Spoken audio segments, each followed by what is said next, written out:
The cameras were rolling. The most powerful man in New York, Alistair Devereux, was about to announce his $10 billion legacy. He placed a proud hand on his pregnant wife's stomach, smiling for the world. But his wife, Serafina, didn't smile back. She stepped to the microphone, her hands shaking, and delivered 3 sentences that didn't just end a marriage, they destroyed an empire. What did she know? And why did the world's most controlled man completely, violently lose his mind? Stay with us as we uncover the lie that brought a king to his knees. The Devereux penthouse on Central Park South was less a home than a mausoleum of modern art. The white marble floors clicked icily under Serafina Ashford Devereux's heels, a lonely sound in the cavernous, glass-walled space.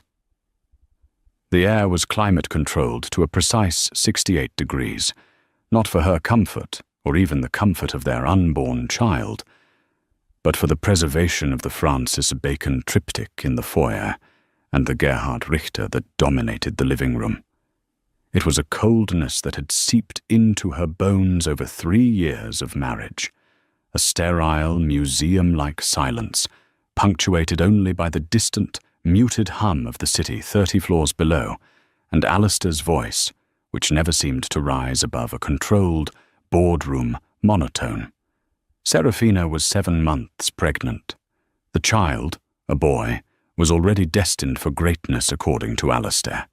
He was the Devereux heir, a phrase Alistair used with the same proprietary pride as he used for his new Gulfstream G700 or his majority stake in Devereux Holdings. This morning, however, the silence was different. It was heavy, charged. Alistair was in his study, a chamber of polished mahogany and smoked glass, practicing his speech. Today was the most important day of his public life. The launch of the Devereux Legacy Fund, a $10 billion philanthropic pledge that would, in the words of his PR chief, redefine 21st century charity and, not coincidentally, scrub his reputation clean from a recent, brutal corporate takeover. Serafina stood in their bedroom, a room so vast it felt empty, even when full of priceless antiques. She was looking not at her reflection, but at the iPad she held in trembling hands. It was Alistair's personal device, the one he thought was secured by facial recognition and a complex alphanumeric password. But Alistair, a man who could anticipate global market shifts, had made one critical, arrogant mistake. He underestimated his wife. He assumed her background in art history made her a beautiful, simple creature. He forgot that her mind, the mind that could trace the provenance of a lost Caravaggio, was built on an obsession with detail. She hadn't been looking for anything. Not really. She had just been trying to find the restaurant reservation for their anniversary dinner last week, a dinner he had cancelled for a last-minute board call. But she had found something else. A folder, hidden within a decoy finance app, labeled Project Legacy. It wasn't philanthropy. It was a string of encrypted emails with a private clinic in Zurich, Switzerland. It was invoices for procedures Serafina had never heard of. It was genetic sequencing charts. And then the final document, the one that made her physically sick, a comprehensive medical file. It was her medical file. She saw dates and times she had supposedly been at this clinic, but she'd never been to Zurich. She'd been in New York at her regular OB/GYN appointments with Dr. Peterson. Then she cross-referenced the dates. They were the same dates. The blood drained from her face. The prenatal vitamins Dr. Peterson prescribed. The enhanced nutrient IVs. Alistair's private concierge doctor, Dr. Martin Cole, insisted she take weekly for the baby's health. The blood samples they took every single time, citing her high-risk pregnancy, though she was perfectly healthy. It wasn't vitamins. It wasn't standard procedure. The file detailed an experimental, highly illegal gene editing protocol. Subject, S. Devereux. Fetus, A. Devereux de Stone. They weren't just monitoring the baby, they were altering him. The emails from Alistair were terrifyingly precise, demanding elimination of genetic markers for addictive personality and enhancement of cognitive spatial reasoning. But the worst part, the part that stopped her heart, was a single line in an email from Alistair to the clinic's director. The maternal flaws, see Ashford family history, psychological, must be suppressed at all costs. The carrier's health is secondary to the success of the primary subject. The carrier. She wasn't his wife. She wasn't even a mother. She was a vessel, a carrier. Her family history, her mother's depression, her grandfather's struggle with alcohol after the war, were flaws he was suppressing. He was risking her life and the sanctity of their child's to design a perfect heir, a son without the messy, human imperfections of her bloodline. A cold, clarifying rage settled over her. The love she thought she had, or the comfortable, safe affection she had mistaken for love, evaporated, leaving behind the hard, sharp edges of betrayal. Alistair's voice boomed from the doorway. "Serafina, you're not dressed." She quickly locked the iPad and set it down, her heart hammering against her ribs. He stood there, already in his custom Tom Ford suit, a dark navy pinstripe. Alistair Devereux was a strikingly handsome man, with sharp, patrician features and eyes the color of cold steel. He didn't just enter a room, he occupied it, displacing the air. "The car is downstairs. Gregory is having a meltdown about the Times reporter. I need you on that stage in 20 minutes. He wasn't asking, he was commanding. "Alistair," she said, her voice surprisingly steady. "I don't feel well. I don't think I can go." His face hardened instantly. The mask of the charming philanthropist fell away, revealing the ruthless CEO beneath. "Don't be ridiculous. You're pregnant, not dying. You are the centerpiece of this announcement. A man, his pregnant wife, his legacy. It's the narrative. You will be there, you will smile, and you will look adoringly at me when I speak about our son. Is that understood?" She looked at him, really looked at him. Perhaps for the first time, she saw the man who called her a carrier. "Yes," Serafina said, the word tasting like ash. "It's understood. I just need a moment to get ready." 15 minutes. He turned and left, his footsteps echoing on the marble. The moment he was gone, Serafina walked to her jewelry box. She pulled out her phone, a simple, non-networked burner phone she'd bought for cash 6 months ago, after a flicker of suspicion she'd dismissed as paranoia. She dialed the only number in its contacts. It rang once. "Camilla, it's me. He's gone. I'm on my way." "Yes, I have it. I have all of it. He has no idea. He just called me the centerpiece. He's about to find out exactly what kind of centerpiece I am." She hung up, took a deep, shuddering breath, and walked into her closet. She didn't choose the soft beige maternity dress Alistair had laid out. She chose a dress the color of blood. The grand ballroom at the Pierre Hotel was suffocating. It was a circus of high-stakes media, a fever dream of flashing camera bulbs, booms mics hovering like metallic vultures, and the low, anxious hum of hundreds of people. The air smelled of stale coffee, expensive perfume, and corporate desperation. Gregory Shaw, Alistair's perpetually panicked head of public relations, was buzzing near the entrance, his face pale and slick with sweat, whispering frantically into a headset. "No more questions about the Apex acquisition. This is philanthropy, philanthropy, philanthropy. And I want Sarah Jensen from the Times in the front row. She's the one we need to flip." Serafina arrived through a private entrance, flanked by 2 of Alistair's personal security team, men she realized were not there to protect her, but to handle her. She felt like a show pony being led to the ring. Her red dress was a stark, defiant slash of color against the ballroom's muted gold and cream decor. She was composed, her face a mask of serene neutrality, but inside, her entire nervous system was screaming. Her hand rested on the slight swell of her stomach, a protective, primal gesture.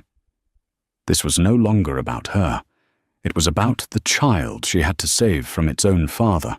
Alistair was already on the dais, schmoozing with the mayor and a few select board members. He saw her, and his eyes lit up, not with love, but with approval. The red dress was bold. It would play well on camera. He gestured for her to join him, his smile a brilliant, predatory flash of white. "There she is," he said, his voice amplified by the microphone as he took her hand. The crowd applauded. "My beautiful wife, Serafina." "Glowing, isn't she?" He pulled her to his side, his arm a possessive steel band around her waist, his hand splaying possessively over their child. Serafina smiled. It was the best performance of her life. She let him guide her to her seat, a plush velvet chair just behind the imposing mahogany podium bearing the new Devereux Legacy Fund logo. "Ladies and gentlemen of the press, members of the board, esteemed guests," Alistair began, his voice resonating with practiced sincerity. He was a master. He spoke for 20 minutes, weaving a tapestry of compassionate capitalism. He talked about his own humble beginnings, a complete fabrication.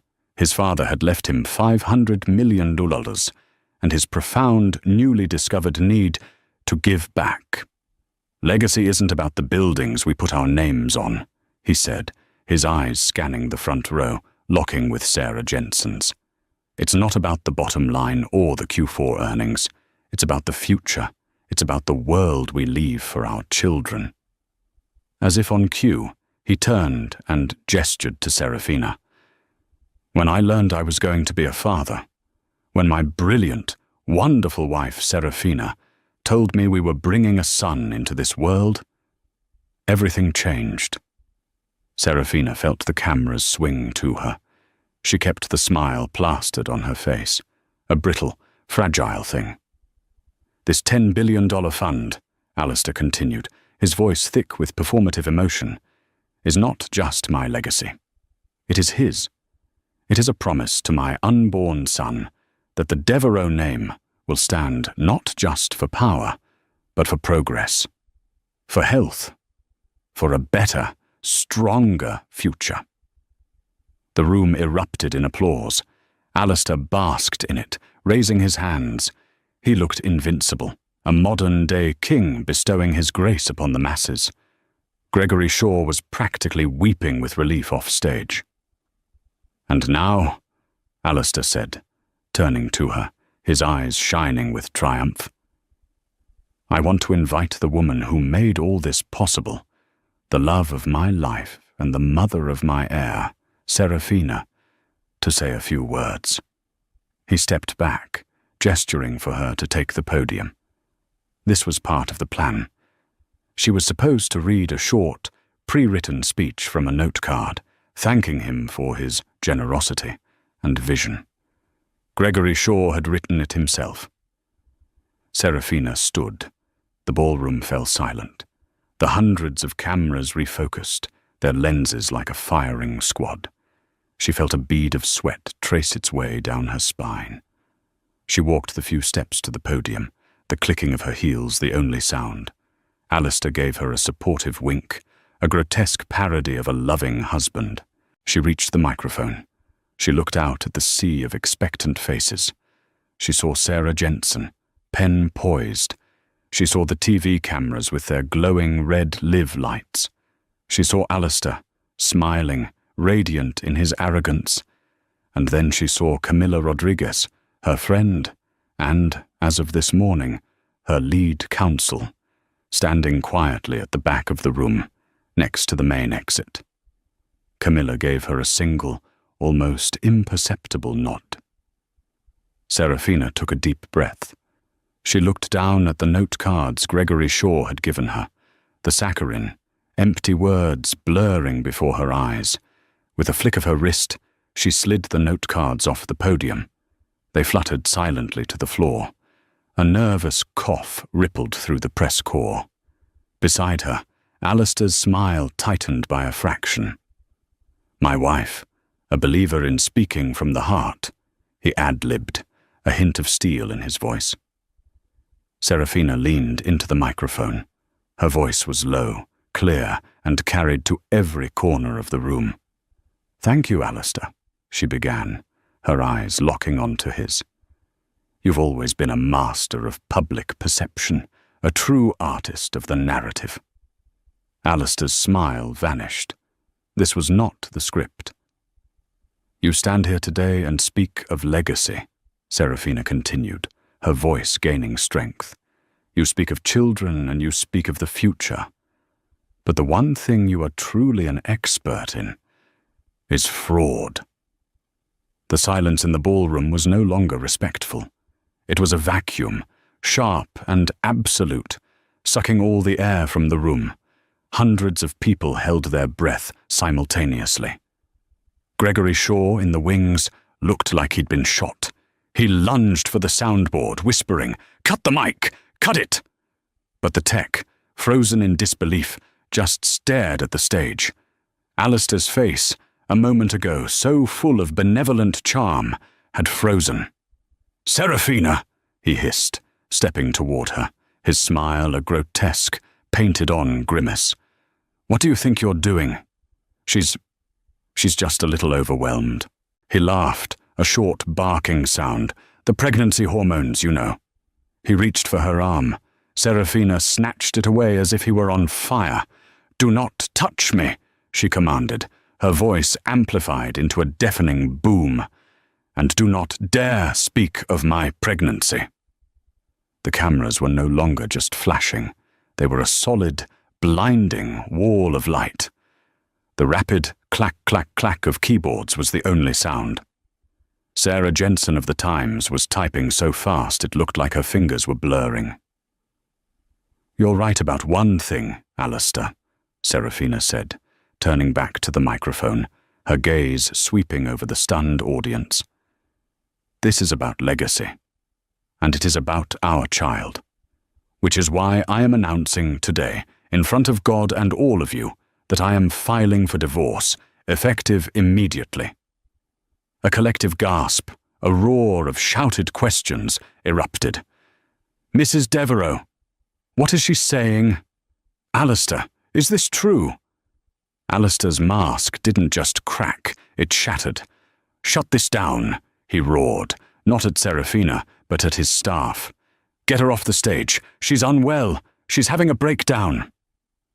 Two security guards started to move, but Serafina's voice stopped them cold. "If you take one more step, you will be named as accessories in the criminal complaint." The guards froze. All eyes snapped back to her. "Criminal complaint? Serafina, you are making the biggest mistake of your life," Alistair seethed, his voice a low, venomous promise, dangerously close to the live microphone. "You will leave this building with nothing. You will be destroyed." "You want to talk about destruction, Alistair?" She shot back, her voice ringing with cold fury. "Let's talk about Project Legacy.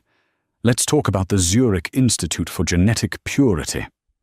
Does that sound like philanthropy to any of you?" A new, more confused murmur went through the crowd. Sarah Jensen's head snapped up. She knew the name. She'd heard rumors of that clinic, whispers of eugenics and designer babies for the ultra-rich, but had never found a source. Alistair went white. He knew that name. He knew she could not possibly know that name. He lunged for the microphone bank, trying to physically rip it from the podium. "She's lying. She is profoundly ill. Someone call her doctor." "Oh, I'll be calling my doctors, Alistair," Serafina said, shrinking back from his lunge, her hand protectively on her stomach. "I'll be calling all of them, especially Dr. Martin Cole, the man who has been injecting me with experimental, non-FDA-approved genetic sequencing drugs for the last 4 months under the guise of Prenatal vitamins. The room exploded. This was no longer a domestic dispute. This was a horror story. "She's insane!" Alistair yelled, his voice cracking, his polished composure completely gone. He was frantic, his eyes darting around, looking for an escape, for someone to fix this. She's been poisoned against me. By Marcus Thorne." It was a fatal mistake. Naming his biggest business rival, Marcus Thorne, in this context was a tactical blunder of catastrophic proportions. It instantly gave credibility to the idea that there was something to be poisoned against. "Mr. Devereux," shouted a reporter from the Wall Street Journal, "are you accusing Marcus Thorne of conspiring with your wife? What is your relationship with the Zurich clinic?" "What drugs, Mrs. Devereux?" yelled another. "What did he do to the baby?" "He didn't do it to the baby," Serafina's voice cut through the chaos, clear as a bell. "He did it for himself." She held up a single sheet of paper. The flashes illuminated it. It was the first page of the file, the one with the header, Project Legacy, A. Devereux Textur, and the subheader, Maternal Flaw Suppression Protocol. "My husband is not a philanthropist. He is a monster," she stated, her voice shaking but full of conviction. "He is obsessed with his own DNA. He is so terrified that his son might inherit his own father's alcoholism, or my mother's depression, so terrified of a human child, that he has been using me and our unborn baby as his personal science experiment." She looked directly at Alistair, her eyes filled with a mixture of pity and disgust. "You're not launching a legacy, Alistair. You're launching a master race. Starting with a son you tried to build like one of your skyscrapers, cold, perfect, and completely inhuman." Alistair stared at the paper in her hand. His face was no longer pale. It was a dark, mottled red. His chest was heaving, his billion-dollar suit suddenly looking like a straitjacket. He was trapped, illuminated by 1,000 lights, his deepest, darkest secret laid bare for the world. "You," he whispered, the word a rasp. "You bitch." He didn't lunge for the paper. He lunged for her. The attack was clumsy, a blind surge of pure aristocratic rage. Alistair Devereux, the man who dined with presidents and moved markets with a whisper, lunged at his pregnant wife in front of the world's media. He never reached her. Two figures intercepted him simultaneously. The first was his own security guard, finally snapping into action, grabbing his boss by the biceps. The second, shockingly, was Camila Rodriguez, who had sprinted from the back of the room, moving with the speed of a linebacker. She put herself directly between Alistair and Serafina, her arm outstretched. "Don't you touch her!" Camilla yelled, her voice raw. "Get her out of here!" Alistair bellowed, struggling against his own security. "Get them both out! This is a private matter!" "It stopped being a private matter," Camilla shouted back, pulling a small USB drive from her pocket, "when you committed multiple felonies, Mr. Devereux, including aggravated assault with a medical proxy and severe violations of federal human experimentation laws." The room was utter pandemonium. Reporters were standing on chairs, screaming questions. "What's on the drive? Who is she? Is that your lawyer?" "She's nobody," Alistair roared, his face contorted. He finally ripped free from his guard's grasp, but he was too late. Camilla had already tossed the USB drive to the front row. "Sarah Jensen, New York Times. That's the full file. The encrypted emails, the wire transfers to the Zurich clinic, and Dr. Cole's signature on the procurement forms for the illegal compounds. It's all there." Sarah Jensen caught the drive like it was a holy relic. She was already elbowing her way out of the ballroom, screaming at her editor on the phone. Alistair watched the drive disappear. He watched his life's work, his reputation, his entire meticulously crafted world walk out the door in the hands of the one reporter he could never control. This was the moment he truly lost control. It wasn't just anger anymore. It was a complete psychological disintegration. His mind, built on the infallible foundation of his own superiority, couldn't process this level of defeat. He, Alistair Devereux, had been outmaneuvered by her. "You think you've won?" he screamed, his voice pitching high and frantic. He wasn't talking to the press anymore. He was talking only to Serafina, who stood, protected by Camilla, watching him unravel. "You think you can take my son? You think you can walk away with my legacy?" He pointed a shaking finger at her stomach. "That is a Devereux. That is my blood. I built him, I perfected him. You are just the carrier," Serafina supplied, her voice quiet but amplified by the microphone she still stood before. That one word broke him. "I will sue you," he shrieked, his fists clenched at his sides. "I will take you to court. I will prove you are an unfit mother. I will prove you conspired with Thorn. I will. He was hyperventilating, his eyes wide and unseeing. "You'll what, Alistair?" Serafina asked, her voice dangerously calm. "You'll tell the judge you've been illegally experimenting on him. You'll tell the world you violated my body and his? What judge do you think will grant you custody?" "He's mine." It was a primal scream, a sound that came from the very depths of his ego. "He's not," Serafina said. It was so quiet, so simple, that the room, which had been a wall of noise, fell instantly silent again. Even Alistair paused his tirade, his mouth half open. "What?" he whispered. Serafina took a step forward, back to the podium. She looked at her husband, the man she once, briefly, thought she might love. The man who had just tried to assault her. "This is the part you never understood, Alistair," she said, her voice full of a sudden, profound sadness that was more cutting than her anger. "This is the twist you were too arrogant to see." She placed her hand on her stomach. "You were so obsessed with your bloodline, so obsessed with your own DNA, with passing on your superior genes and erasing my flaws. You spent millions, you broke dozens of laws, you violated my body, all to ensure the Devereux heir was perfect." She paused, letting the weight of the moment settle. "But you were too late, Alistair." She looked up, her eyes clear and unblinking, and delivered the killing blow. "The child I am carrying isn't yours." The silence that followed was not a vacuum. It was a physical weight, a dense, heavy thing that pressed down on every person in the room. Alistair Devereux froze, his body rigid, his arms still outstretched. The mottled red drained from his face, leaving a sickly, waxy pallor. His lips parted, but no sound emerged. He looked like a statue, a monument to his own spectacular ruin. The press was equally stunned. This was impossible. The story was already the biggest scandal of the decade. But this was a Greek tragedy. "What?"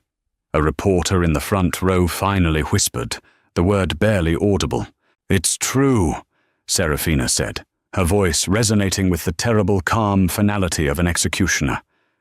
She didn't look at the press. She looked only at Alistair, forcing him to see the truth in her eyes. "You remember before we were married, Alistair? You insisted on a prenuptial agreement. You insisted on a full medical workup. You were so thorough." He was still frozen, his mind clearly struggling to catch up with the reality that was crashing down upon him. "But I was thorough too," Serafina continued. "I had my own concerns. You spoke so often about your legacy, your blood. I worried. What if I couldn't perform? What if I couldn't provide the heir you so clearly demanded?" She took a breath. "So I went to a fertility clinic. My own clinic. Not one of yours. Not one run by monsters. Just a simple, anonymous clinic. And I had tests done. All of them. She motioned to Camilla, who was now holding a new, thick manila envelope. Camilla didn't toss this one. She walked slowly, deliberately, to the podium and handed it to Serafina. "It turned out I was perfectly healthy," Serafina said. "But the doctors, they suggested that if I was worried about the pressure of conception, I should consider options, safeguards, for my own peace of mind." Alistair's eyes, wide and terrified, flicked to the envelope. He knew. In that instant, he knew. "You were so obsessed with your own genetic condition, the one you were hiding from me, the one you were trying to edit out of my son, that you never once considered a much simpler problem," Serafina said. She pulled the top sheet from the envelope. It was a lab report.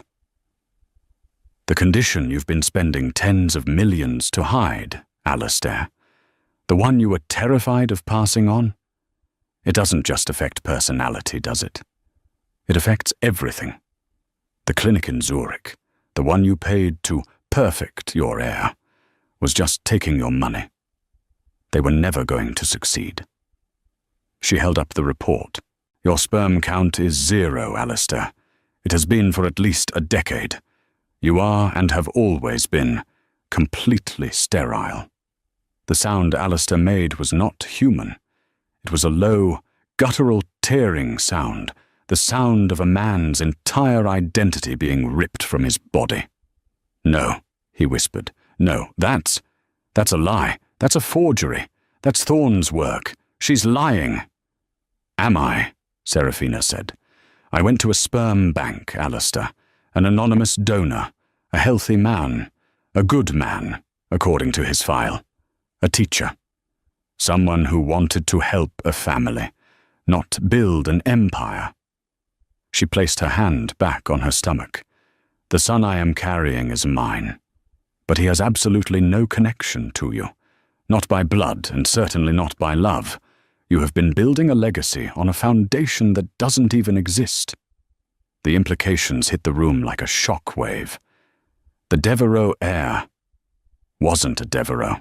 The legacy fund was for a child that wasn't his. The illegal experiments were performed on a fetus that didn't even carry the genes he was trying to perfect. He had destroyed his company, his reputation, and his wife's health for a child that was, to him, a complete stranger. It was an irony so profound, so devastating, it was almost poetic. Gregory Shaw had collapsed in the wings. A medic was being called. Alistair Devereux simply stared at his wife's stomach, the focus of all his ambition. His face, which had cycled through charm, rage, and panic, was now utterly, terrifyingly blank. The lights were on, but no one was home. He had been so thoroughly, completely beaten that his mind had simply shut down. He looked at Serafina, his eyes empty. "My son," he whispered, one last time, a question. "No," Serafina said firmly. "My son, and you will never come near him." The dam of journalistic professionalism finally broke. It was a frenzy, a stampede. Reporters surged towards the stage, security guards forming a protective wall around Serafina and Camilla. Microphones were thrust forward. "Mrs. Devereux, who is the father? Alistair, is it true? Are you sterile? What will happen to Devereux Holdings? Are you pressing charges?" Alistair didn't hear any of it. He turned, slowly, like a man in a dream. He walked past his board members, who shrank away from him as if he were diseased. He walked past the chaos, past the screaming, past the wreckage of his life. He reached the edge of the dais, his movements stiff and robotic. And then his legs just gave out. He didn't faint. He crumpled. He collapsed onto the steps of the stage, his Tom Ford suit pooling around him, and stared blankly at the plush carpet, his hands limp at his sides. The great Alistair Devereux, the King of New York, the master of the universe, was broken. He hadn't just lost control. He had lost reality. Camilla put her arm around Serafina. "It's done," she whispered, her voice shaking. "Let's get you out of here." As security and Camilla escorted Serafina through the side exit, the last thing she saw was her husband, the man who wanted to build a perfect son, sitting catatonic on the floor, 1,000 cameras flashing in his empty eyes. The fallout was not a storm, it was an extinction-level event. Before Serafina and Camilla had even reached the black SUV waiting in the hotel's service alley, the New York Times website had a breaking banner. Devereaux heir a fraud. Wife alleges illegal genetic experimentation in explosive press conference. Husband Alastair Devereaux collapses. By the time they hit the FDR Drive, the stock for Devereaux Holdings, which Alastair had tied inextricably to his personal brand, had been halted by the Nasdaq. When it reopened an hour later, it didn't just drop. It evaporated. Billions in market value vanished in seconds. The story was a perfect, toxic cocktail of elements the media and the public couldn't resist. A billionaire's hubris, a scorned wife's revenge, a secret love child, and the terrifying, futuristic horror of designer babies and eugenics. Alastair was filmed being led from the Pierre, not in handcuffs, but in a way that was almost worse. He was flanked by paramedics, his face still vacant, his movements sluggish. He was transported, according to a source, to the private psychiatric wing of New York Presbyterian, under a 72-hour hold for extreme psychological distress. The king was in a padded room. The collateral damage spread instantly. Dr. Martin Cole was arrested at his Park Avenue practice within 3 hours, his record seized by the FBI. The Zurich clinic was raided by Swiss authorities, acting on an international tip from the FDA and Interpol. The Devereaux Holdings Board of Directors convened an emergency meeting and, in a unanimous vote that took less than 10 minutes, suspended Alastair Devereaux indefinitely as CEO and chairman, citing the morality clause in his own contract. And Marcus Thorne, the rival Alastair had so foolishly named. He was on television by 5 p.m., his face a mask of solemn concern. "This is a tragedy for the Devereaux family," he said, "but it is a greater tragedy for the market. It reveals a deep instability at the core of the company. My own firm, Thorne Capital, is, of course, prepared to step in and stabilize Devereaux Holdings, should the board require new leadership to protect shareholder interests." It was a bloodless coup, and Alastair had handed him the knife. But for Serafina, the victory was hollow. She wasn't celebrating. She was in a safe house, a nondescript brownstone in Brooklyn Heights, owned by Camilla's law firm. She spent the night not watching the news, but on the phone with a team of perinatologists, the best in the country, who were analyzing the files from the USB drive. "The compounds are aggressive," the lead doctor, a woman named Dr. Anya Sharma, told her over the phone, her voice grave. "They're designed to permeate the placental barrier. We've never seen anything like this used on a human subject. We need to get you in, immediately. We need to know what he did to you, and to the baby." The rage returned, colder this time. Alastair's final, unknowing act of cruelty was this.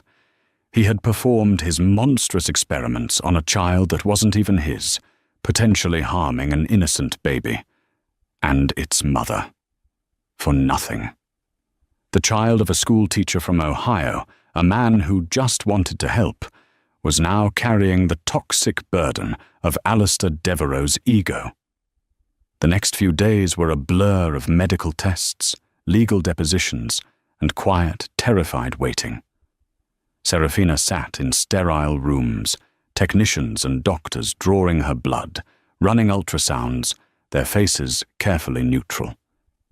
"The good news," Dr. Sharma finally told her, after 48 hours of agonizing uncertainty, is that the baby's core development looks normal. The compounds Dr. Cole was using were, for lack of a better word, experimental. But they were also, thank God, largely ineffective. It seems Alistair was being scammed by the Zurich clinic as much as he was trying to scam genetics. Serafina broke down, the sobs of relief racking her entire body. The baby was safe. Her baby was safe. But Serafina, Dr. Sharma said gently, we need to talk about you. Your blood work is concerning. The vitamin cocktail was not inert. It's put incredible strain on your kidneys and your liver. You are a high-risk pregnancy now, not because of your genetics, but because of what he did. We need to monitor you constantly. The fight wasn't over. It had just entered a new, more terrifying phase. Meanwhile, Alistair's 72-hour hold expired. But he didn't leave the hospital. His lawyers, the best and most ruthless firm in the city, had seen the writing on the wall. The SEC was indicting him. The FDA was indicting him. The Southern District of New York was indicting him. And that was all before Serafina's own civil suit. A criminal trial was unavoidable. But a man in a prison jumpsuit is a criminal. A man in a hospital gown is a patient. On the fifth day, Alistair's legal team filed a motion. Alistair Devereux was not fit to stand trial. He was, they claimed, suffering from a complete psychotic break, a man undone by the stress of his work and the betrayal of his wife. They painted Serafina as a calculating, monstrous gold digger who had faked a pregnancy with a donor, lied to her husband, and conspired with his rival to steal his company, a plot so cruel it had shattered his mind. "They're going to try and paint you as the villain," Camilla said, her face grim as she read the legal filing. "They'll say you drove him insane." "Let them," Serafina said, her hand on her stomach. She was sitting in the window of the brownstone, watching the rain fall. "He's the man behind the mask, Camilla. He showed the whole world who he was when he lunged at me. He showed them who he was when he screamed that I was a carrier.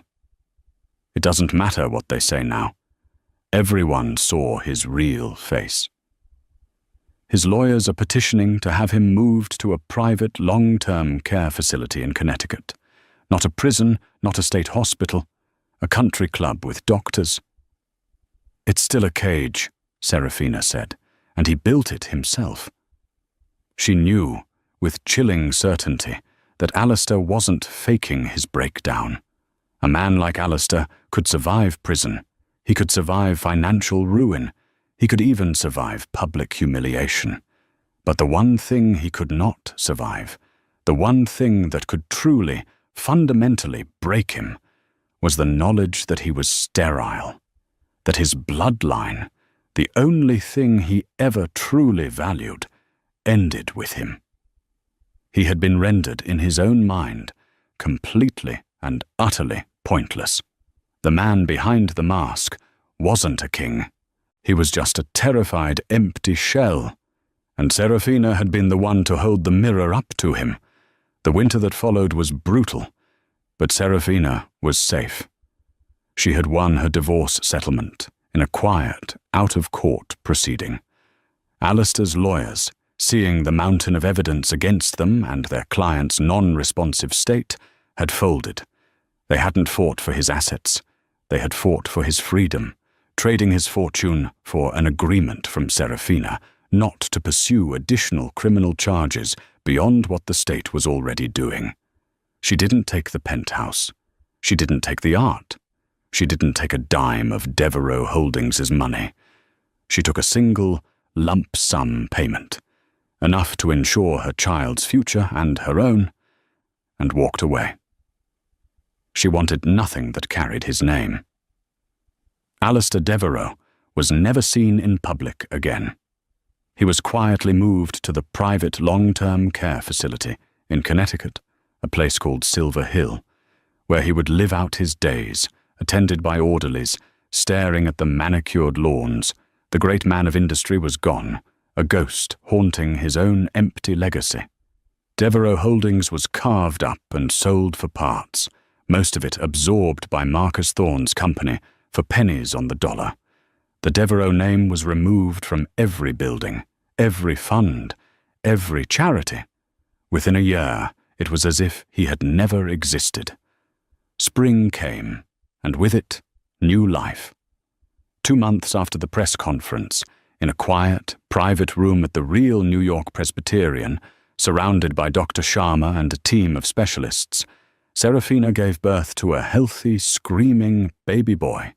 He was beautiful. He was small, with a tuft of dark hair and a temper. And when he opened his eyes, they were a warm, clear brown. Not the cold steel of Alistair Devereux. Serafina named him Arthur. A simple, strong name. No middle name. No O2. Just Arthur Ashford. She moved out of the city. She bought a rambling, historic farmhouse in the Hudson Valley, a place with old trees and a wide porch. The sterile, cold silence of the penthouse was replaced by the sound of wind chimes, bird song, and soon a baby's laughter. Her life was no longer about galas or art auctions or maintaining an image. It was about 2 a.m. feedings and muddy walks and discovering the simple, profound joy of watching her son learn to grasp her finger. One afternoon, 6 months later, she was sitting on a blanket in her yard, Arthur asleep on her chest. Camilla drove up, a bottle of wine in her hand. "Well," Camilla said, settling onto the blanket and pouring 2 glasses. "It's official.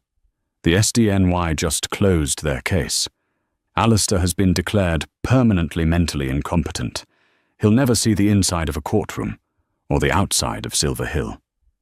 Serafina nodded, gently rubbing her son's back. "It's done then. Really done." "It's done." Camilla took a sip of wine. "Was it worth it, Serafina? The terror, the scandal, all of it?" Serafina looked down at Arthur. She thought of the life he would have had. A life of cold precision, of being molded and edited, of being owned by a man who saw him as a product. A life of perpetual pressure to be the Devereux heir. Then she looked at the life he had now. A life where he would be free to be human. Free to have flaws. Free to be happy. Free to be loved for who he was, not what he was made of. "You know," Serafina said, her voice soft, "Alistair was right about one thing. It was about legacy." She kissed the top of her son's head, breathing in the smell of baby powder and sunshine. "This is mine." She was no longer the billionaire's wife. She was just Serafina. And for the first time in her life, she was completely, wonderfully free. 4 years passed. The name Devereux was a scar on the face of New York finance, a cautionary tale whispered in boardrooms, but no longer a headline. Alistair himself had faded from a man into a legal designation, permanently incompetent ward of the state. He resided at Silver Hill, but his mind resided elsewhere, in a fractured past no one could reach. He was, for all intents and purposes, gone. Serafina's life, in contrast, had bloomed. The farmhouse in the Hudson Valley was a true home, filled with the scent of baking bread, old wood, and the chaotic, wonderful clutter of a small child. Arthur Ashford was her entire world. He was a bright, laughing boy, with his donor father's warm brown eyes and a smile that lit up every room. He had Serafina's own curiosity, her love for stories and pictures. She had successfully built a fortress of normalcy around him, a life defined by muddy boots, finger painting, and trips to the local farmer's market, not by the cold, marble-floored prison of his conception. The trauma of those last months in New York had receded. The constant medical checkups for them both had, over time, yielded positive results. Arthur was exceptionally healthy. Seraphina's own health, while requiring monitoring, had stabilized. Dr. Sharma had declared them both, cautiously, in the clear. The largely ineffective cocktail of drugs, it seemed, had been a failed, monstrous experiment that left no lasting mark. Seraphina had allowed herself, finally, to believe it, until the day of the blocks. Arthur was 3, almost 4. Seraphina was in the kitchen, half watching him play in the living room while she prepped dinner. He was quiet, as he often was when he was concentrating. He was using a simple, old-fashioned set of wooden blocks. She smiled, hearing the soft click, click, click of the wood. "Mama, look," he said. Seraphina turned, wiping her hands on her apron. "What is it, sweet?" She stopped dead in the doorway. Her heart gave a single, painful jolt. He hadn't built a tower. He hadn't built a castle. On her antique rug, Arthur had constructed an elaborate, cantilevered bridge. It was perfectly balanced, using counterweights and trusses in a way that seemed to defy gravity. It was complex, elegant, and structurally ingenious. It was something a first-year engineering student would have struggled to design. A 3-year-old had built it from a box of 60 wooden blocks. It's beautiful, Arthur," she managed to say, her voice tight. "How did you do that?" Arthur didn't look up, already nudging a triangular block into a new position to extend the span. "The center of gravity was wrong," he murmured, more to himself than to her. "It needed a dual truss support to manage the load. It's simple." "It's simple." A cold sweat broke out on Seraphina's neck. She backed away, her hand finding the wall for support. It was just a bright boy. He was a gifted child. That's all it was. It wasn't that. That night she called Camilla, for the first time in months. "He built a bridge, Cam," she whispered, locked in her bathroom, the water running. "A bridge that... it wasn't normal." "Seraphina," Camilla said, her voice patient but firm. "He's a smart kid. You're a smart woman. He's allowed to be smart. You cannot let what that bastard did poison your joy. You can't spend your life looking for Alistair's ghost in your son's toy box. He's gone. You won. Remember that." Seraphina took a deep breath. Camilla was right. She was being paranoid. It was the anniversary of the press conference, and it was making her jumpy. She was projecting her fears. She hung up, splashed cold water on her face, and went to read Arthur his bedtime story. She would forget it. She managed to for 2 whole weeks. The following Saturday was warm, a perfect autumn day. She took Arthur to the local town park. He was laughing, chasing a yellow leaf as it skittered across the grass. He was her boy, just a normal, happy boy. He ran for the playset, a large wooden structure with a climbing wall and a high-set slide. "Be careful, sweetie," she called, setting her coffee on a bench. "I am always careful, Mama," he called back, his voice bright. She watched him scramble up the ladder. He was agile, confident. He reached the top platform, turned to wave at her. And in that split second, he misjudged his footing. He tripped over the edge of the slide entrance and fell. It was not a small tumble. He fell 6 feet, landing hard on the packed dirt and wood chips below. He landed directly on his left arm. Seraphina screamed. The sound was ripped from her throat. Her coffee cup went flying as she sprinted toward him, her mind flashing with images of hospitals, of blood, of everything she had fought to protect being shattered. "Arthur! Oh my God, Arthur! Baby!" She reached him in seconds, her heart exploding with terror. He was on the ground, pushing himself up. His left arm was wrong. It was hanging at an angle that made her physically ill. It was a clear, obvious break. She fell to her knees, hysterical, tears already blinding her. "It's okay, baby. Mama's here. It's okay. We're going to... She stopped. Arthur was looking at her. His face was pale, but he was not crying. He was not screaming. There were no tears. He was looking at her, his brow furrowed, not in pain, but in confusion. "Arthur?" she whispered, her panic freezing into a new, far more terrible dread. He looked down at his arm, the one dangling at a grotesque angle. He seemed to study it with a kind of detached curiosity. "Mama," he said, his voice perfectly level, completely calm. "You are having an inefficient emotional response. Your vocalizations are not helpful. My humerus is fractured. We need to go to the hospital to get it set." Serafina's blood ran cold.